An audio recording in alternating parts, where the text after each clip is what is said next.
Good morning, Knicks Nation. Today is Thursday. It is the 7th of October, 2021. I hope you're COVID-free and disease-free today. I hope your family is also COVID-free, disease-free, and in good health. And that all the needs of your family in terms of food, shelter, clothing, and health are being met. Blessings upon those that work in the healthcare field, trying every day to save lives of people they don't even know. Blessings upon those that pick up garbage for us to keep our places clean. Blessings upon those that make deliveries for us, unsung heroes that work for our convenience.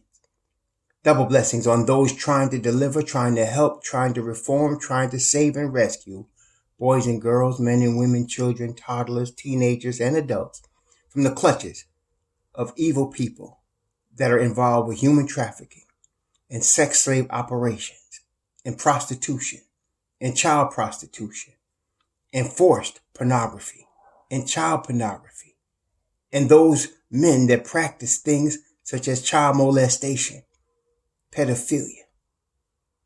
Curses upon these people that do these things, and blessings upon those trying to deliver, trying to help, trying to do whatever they can to bring back these poor souls who have been exploited and oftentimes destroyed. Blessings also upon the homeless.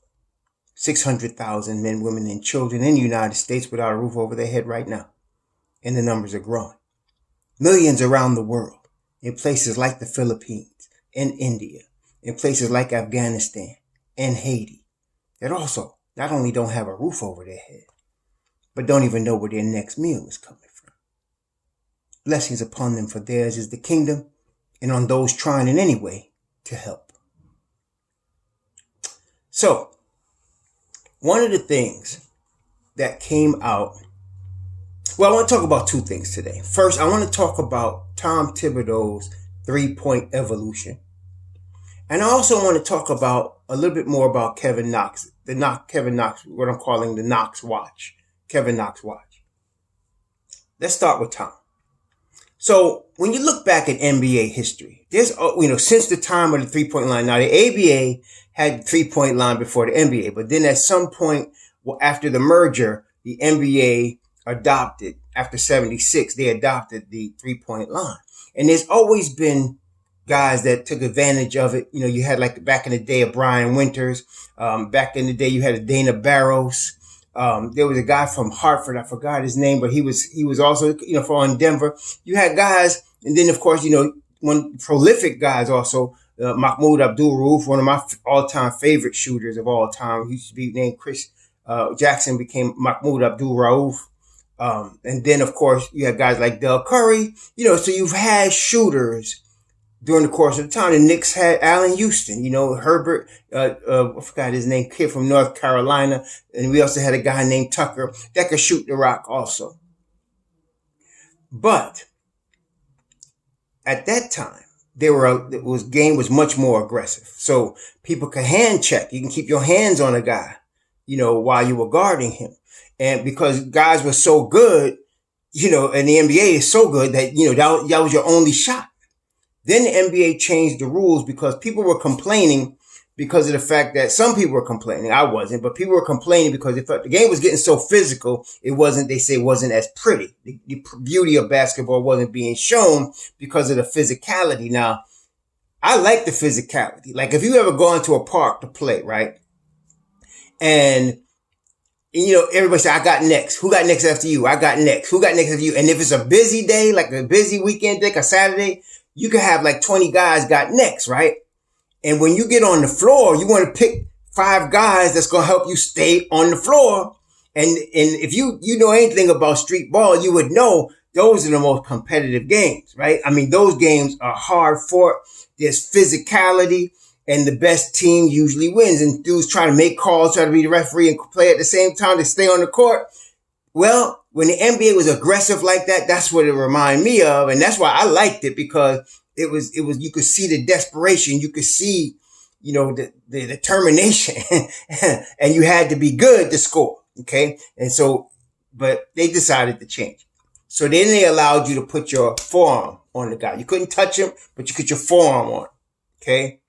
And that now that has changed. They still do that, but they're still, they're getting a little bit more touchy. They were. It looks like they're coming back a little bit.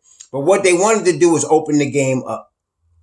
Ray Allen came. And Ray Allen, not only in the early part of his career, just a total package, everything. Go to the hilt or slam it on you, 3-point shooting. But toward the end of his career, when he was winning championship with the Celtics and then with the Heat, he became a 3-point specialist. Really, really good 3-point specialist. But the guy that revolutionized the game in terms of 3-point shooting, I think, is inarguably Stephen Curry. When Curry came, he brought it to a new level. And the thing is about NBA ball, as I mentioned, you're talking about the 300 or so best players in the world. Fastest, most athletic, quickest, smartest. They're also highest IQ, all of that with the 300 best players in the world. So the competition is high. Championships are always won with great defense. There's never been a team that didn't play great defense that won a championship. Never. Now, Mike D'Antoni also helped with this evolution because of the 7 seconds or less offense he developed. Offense is still to this day one of the greatest offensive minds in basketball history. And his teams, especially the Phoenix teams with Steve Nash and Amari Stoudemire, they opened up the floor and they were throwing up a lot of threes. They were winning a lot of games that they never won a championship. The closest they came, they were in the Western Conference Finals. I think they won 7 games against the Lakers and lost. But that was the closest he came to winning the championship with that 7 seconds or less offense.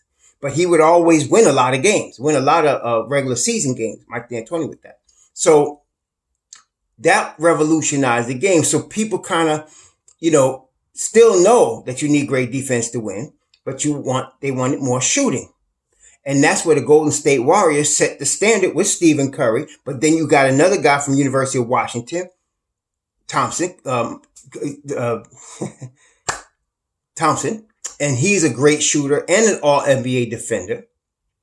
Draymond Green, also, he could shoot the three a little bit, but he was a great defender, all-NBA defender, defensive player of the year multiple times, rebounder.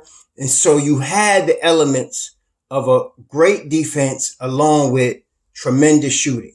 Okay, so you got Thompson and Curry back there, and that's what you had. And then, of course, Mark Jackson was actually the coach when they developed that culture. They fired him after he had won like 54, 55 games, and then they fired him because apparently there was some internal strife with Mark and the management and whatever. I think like the NBA has blackballed our boy Mark Jackson because he can't get a job anywhere, even though he's a winning coach. But that's beside the point. He developed the culture of defense along with the shooting in Golden State. So now, all things being equal, people realize if you could shoot the rock, if you could throw up some 3-pointers, all the other things being equal now, you can really have a chance to win the game because everybody saw the Golden State template. But people forget it's a template that's not only 3-point shooting, but defense and rebounding as well. Okay? So here comes Tom Thibodeau, a traditionalist in terms of strong defense and rebounding has always been what he focuses on. Heavy level conditioning to play heavy minutes in his tight rotations, usually between 8 and 10 players. And so he has always been that way, and it's been successful for him. He's been winning games like that, but now he's trying to win a championship. So now, just like the players, you see what people, and even myself at some point during the past, but not anymore, but I used to underestimate how intelligent the NBA players are. They're very intelligent. They're looking for every angle. They will play psychological games. They do everything. They know how to adapt. Tom always realized this because he, of course, coached in the NBA for a long time, not just head coach, but assistant as well. Tom also realizes, since people don't give him enough credit, that the game has evolved and he's evolving with it. So now word has it that he wants to shoot up to 43s a game. Okay. Now, again, you have to remember all things need to be balanced. So while the Knicks want to shoot 43s a game, they still need to play stifling defense. They still need to be aggressive on defense as well as on the board. So let's look at the Indiana game, for example. In the Indiana game, the Knicks shot how many threes? They put up 37 threes. They shot only 30%, but the starting unit shot 40%. The starting five of Randall, Gibson, Walker, Fournier, and Barrett, they shot 40% from three. They put up 22 threes and they shot 40%. So they really, set the tone. Whereas Indiana put up 44 threes. They made 15 of 44, shot 34%, which the Knicks did good holding them to that percentage because the Knicks are one of the best at three-point perimeter defense. And it wasn't even our best perimeter defense that night, okay? But then again, that wasn't Indiana's best team. They were missing Karis LeVert and T.J. Walker.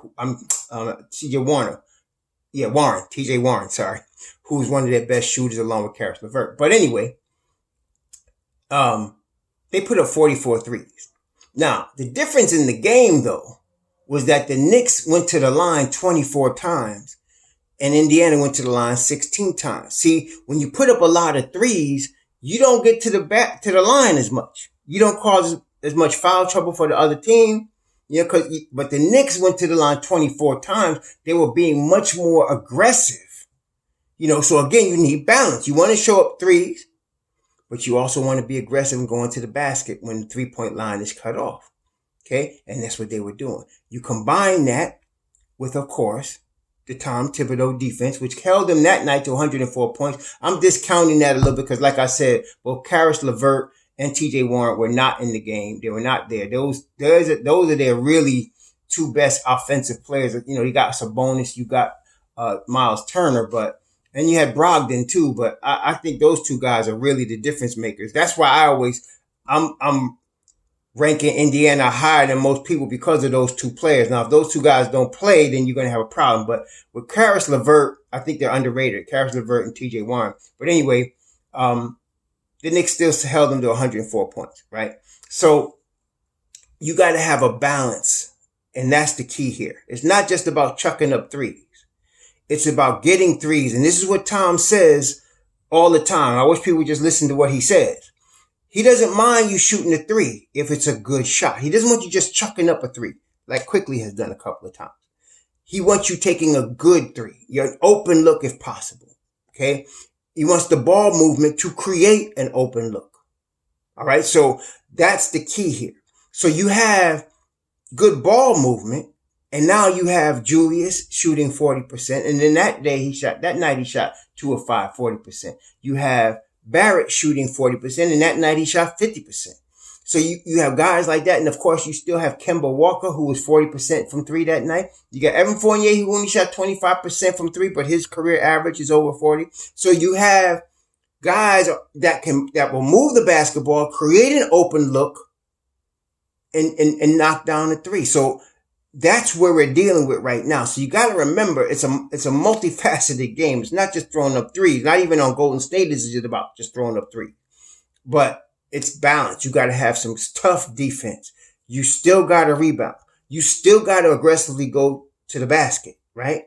And then, of course, you still want to get to threes. You want to make them good threes. Now, what we don't want, and what Tom also said you don't want long twos.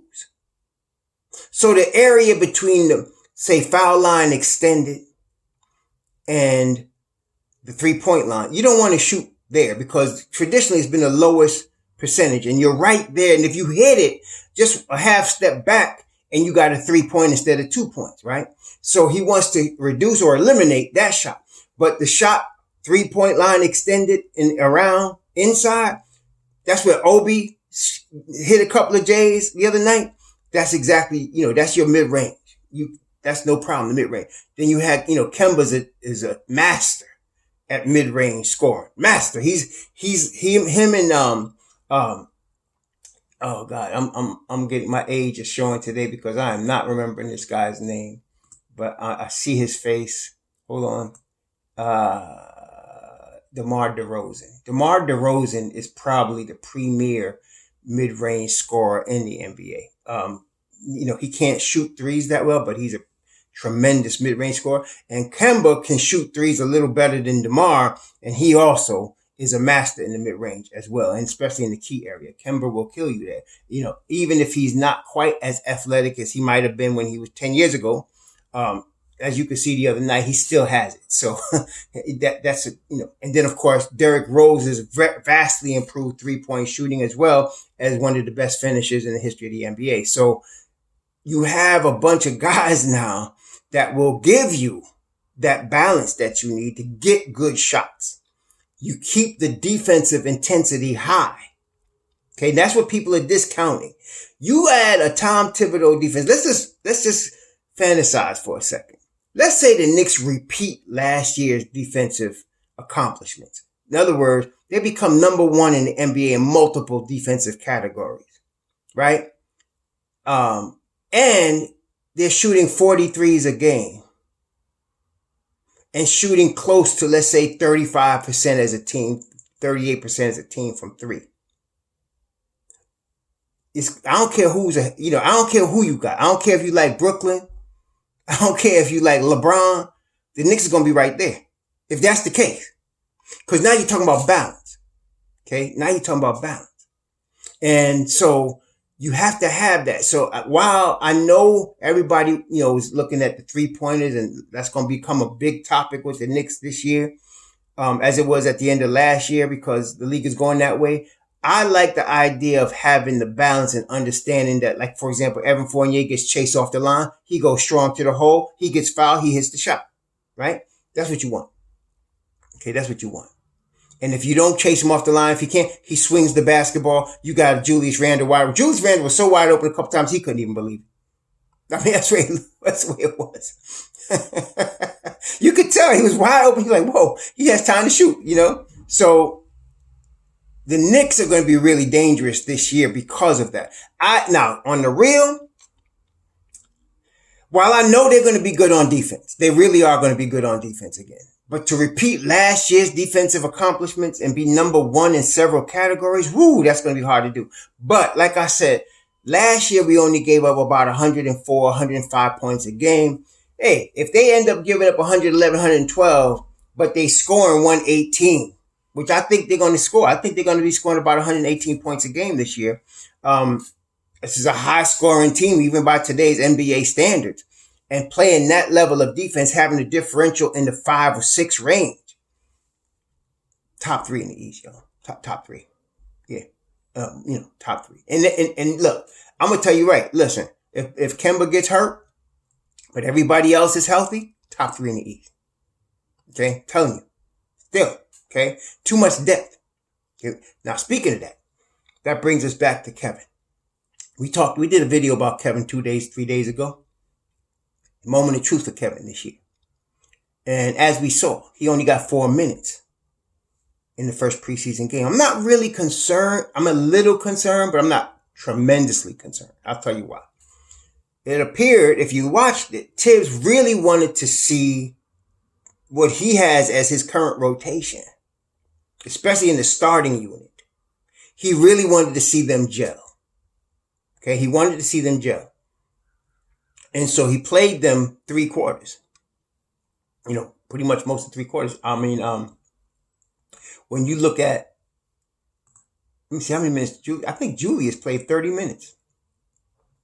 Julius played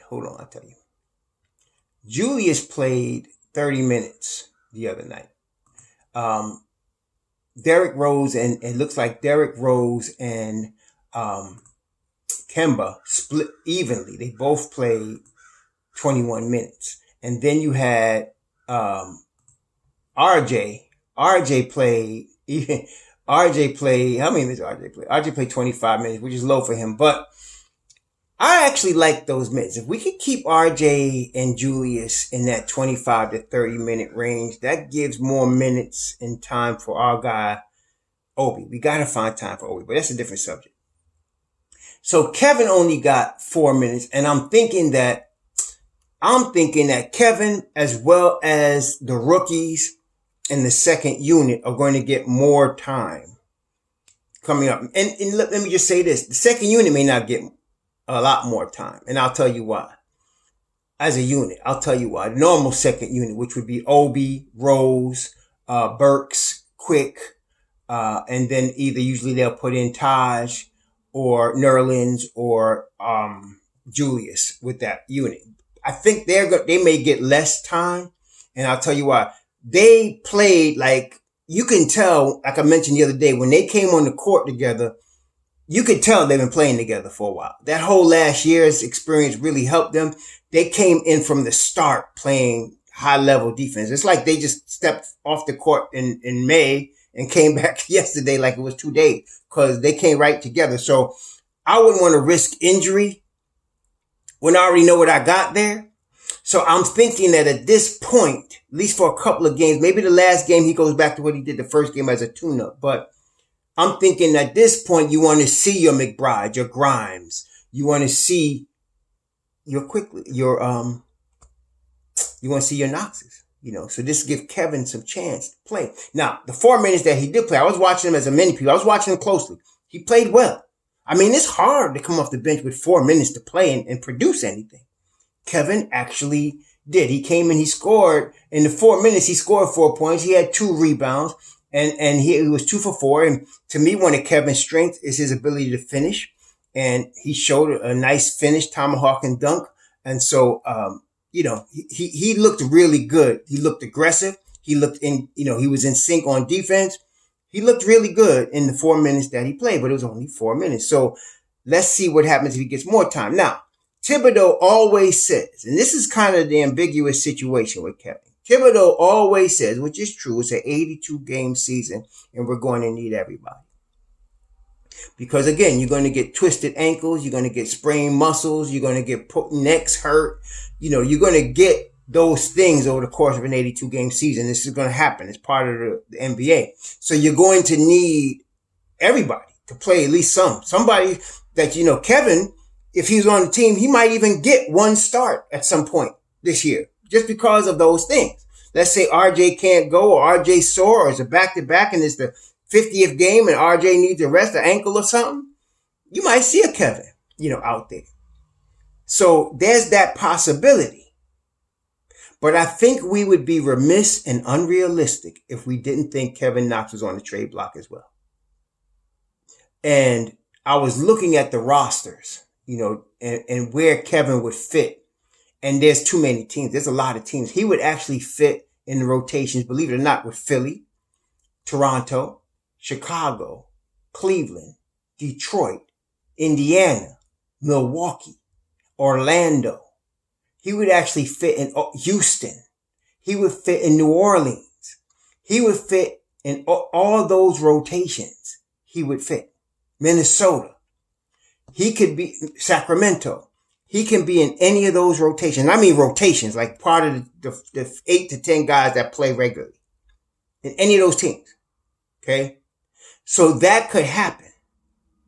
So you gotta be, that's why I'm calling it the Knox-Watch. Because I want to see what happens. Now also, if he balls out, like if he gets his opportunity to play this preseason, and I'm pulling for our boy Kev, and he balls out, and now Thibs got this, tough decisions to make because Kevin looked like he's really playing and producing, and he's shooting his 3 ball, and he's playing defense, and he's finishing strong. You got to find minutes for him now. So that means somebody else is not going to get minutes. So then you got a tough decision to make. And so we'll see what happens then. I guess we'll cross that bridge when we get to it, right? But let's get Kevin going. And let's see what happens when Thibs has got to make that tough decision. But if it continues like this, or if he doesn't ball out in the preseason, okay, you might see a trade before the deadline. And any of these teams can be the team that do it. And really, somebody mentioned a Garrett Temple for Kevin trade with New Orleans. Garrett Temple's 35. The money fits. Garrett Temple would, he's a vet, but he wouldn't be getting a lot of time on our team. We might even waive him. But the more important thing than a player, because we stacked. The whole reason we talking is because we so stacked, we don't know where Kevin's going to play. Okay? Listen, let me just make something very clear for all you haters. Some people, it's really sad that in New York, and I know because there's millions of people in New York, there's like, even though they said the Freiburg are 8 million people, on any given day, there's 20 million people in New York, and you got a lot of Knicks fans, most of them Knicks fans, right? Between New York, New Jersey, Connecticut, Westchester, right, Long Island, where I'm from, you got millions of Knicks fans. And that's not including cats that used to live in New York like me, that I'm living in now DC area and living all over the place. So you got millions and millions of Knicks fans. Why? I mean, some people are sad that they got the toilet paper out because they ready to crap on a guy the moment's notice, man. That's why some of y'all that put these negative comments, if it's negative comment and I don't agree with it, I probably won't answer you. But if you get nasty and you start calling people garbage and you start crapping on them, I'm going to delete your comment because that's not even called for. Especially when players that we drafted. I mentioned Frank's name. Somebody has a conniption. Stop tripping. This, first of all, it's my damn channel, right? I can mention whoever I want. If you don't like it, don't watch. It ain't like I asked for subscribers. Okay? I'm just letting you know. But that aside, be respectful, man. We drafted Kevin. He one of our guys. All right? I want to see him succeed. I want to see all the guys we draft, whether they with us or they on Dallas like Frank. I want to see him succeed because we drafted him. They New York. Knicks forever. Period. So with Kevin, guys crapping on Kevin's a scrub. Kevin, you're going to get rid of him. He weak. He ain't got no heart. First of all, most of y'all probably never played any big time basketball. Definitely not in the NBA. And you don't know what it takes to be in the NBA. Otherwise, you wouldn't speak so disrespectfully. Okay? Kevin works his behind off. Give him that. Shoot. Anyway. So, Kevin's no scrub, man. He could play. He can be in, look, I just named you. I'm going to tell you, if he went to Philly, Toronto, Chicago, Cleveland, Detroit, Indiana, Milwaukee, if he went to Orlando, Houston. Let me see what else. I'm Sacramento, Minnesota. I don't know how many teams I just named, but he would be in the rotation in any of those teams. It's just that the Knicks, to me, are better than all those teams. Except for maybe your Philadelphia's, okay? But even with that, with Ben Simmons, on the outs, we could probably beat them too.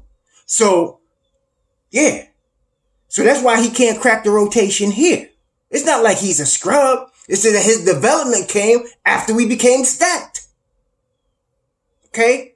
It's not like he's not, like people get these narratives. Y'all stop listening to ESPN. Some people like, for example, Mitchell Robinson lazy? Or Mitchell Robinson don't take the game seriously? I don't know where y'all getting this from. I've never seen anything in Mitchell Robinson that indicated that. Period. But people pick up a narrative and start spitting it out like they want to act like they know something. I guess it's my rant day. But Dad, Kevin works really hard. He's been working really hard. Okay? He's trying his best. He's young. He's only 22. He got his whole future ahead of him. Root for the boy if you want to be a Knicks fan. Now, if you were a Nets fan or some fool was coming on there talking about I was shook by land, shook by a basketball game, you need to stop tripping. For real. There's people out here starving. Who gonna get shook by a damn basketball game? Anyway, people, if you one of these other fans and you want to come on my channel and you ain't got nothing to do but sit home, and look at pictures or whatever, ain't got no woman or whatever, and you feel like you got a troll, okay, get your jollies off, hater. But don't come on my channel dissing my Knicks or my players that we draft. Our draft picks. If we trade for somebody, I'm even going to defend them. But the guys that we picked in the draft, I've really got a special place in my heart for them. So don't mess with them. Because I'm going to just tell you right now, and y'all should put the word out. Raw Hebrew will delete you from my channel. Don't come crapping on my guys, man. I'm just trying to tell you. All right? So Kevin works really hard. He's trying his best. He's 22 years old. And I'm telling you, he's got the talent to be a rotation player in the NBA. Okay? He got the talent.